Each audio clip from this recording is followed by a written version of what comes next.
அஸ்ஸலாமு அலைக்கும். பர்கத் நகர் மக்களுக்கு இந்த பதிவு. இது பார்த்திங்கன்னா நம்ம பர்கத் நகர் தண்ணி தொட்டிக்கு பக்கத்தில் இருக்கக்கூடிய ஒரு இடம்.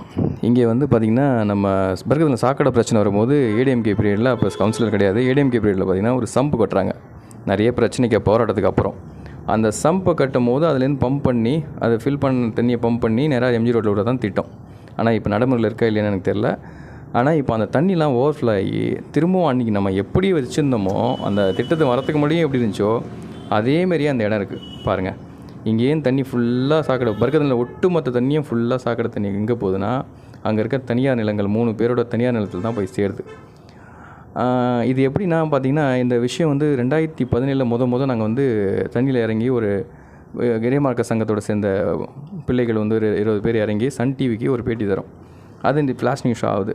அதுக்கப்புறம் உடனே பர்கத் நகரில் இருக்க மக்கள் எல்லாம் ஒன்று சேர்ந்து இங்கே இருக்க சாக்கடையை வாரி கொண்டு போய் நகராட்சியில் கொட்டி போராட்டம் பண்ணுறாங்க.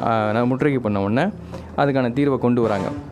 அதே டைமில் அந்த இடத்த வந்து ஆய்வு பண்ண மாண்புமிகு இப்போ இருக்க கல்வித்துறை அமைச்சர் உயர்கல்வித்துறை அமைச்சர் பொன்முடி அவர்களும் பார்வையிடுறாங்க. அவங்க எப்படி பார்த்துட்டு போனாங்களோ அதேமாரி தான் இப்போ வரைக்கும் அந்த இடம் இருக்குது.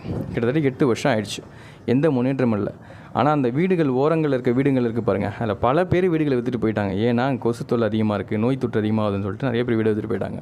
இன்னும் சில பேர் வலைக்கு அடிச்சுக்கிட்டு இன்னும் அப்படியே இருந்துக்கிட்டு அந்த நாற்றத்துலேயே வாழ்ந்துட்டு இருக்காங்க. இன்னி கூட ஒருத்தர் வீடியோ போட்டிருக்காரு. நம்ம வந்து இந்த வீடியோவை எதுக்கு போகிறோம்னா, இப்போ இருக்கக்கூடிய நகரமன்ற உறுப்பினர்களும் தயவுசெய்து இது வந்து ஒரு மிகப்பெரிய நோய் தொற்று வரக்கூடிய அபாயமான இந்த இடமா இருக்குது. நிறைய கொசுக்கள் உருவாகக்கூடிய இடமா இருக்குது. ஒரு கொசு 700 முட்டை விடணுன்றாங்க. தயவுசெய்து ஒரு நடவடிக்கை எடுக்குன்னு சொல்லிட்டு நகரமன்ற உறுப்பினர்களை கேட்டுக்கிறேன் இந்த காணொலி வாயிலாக.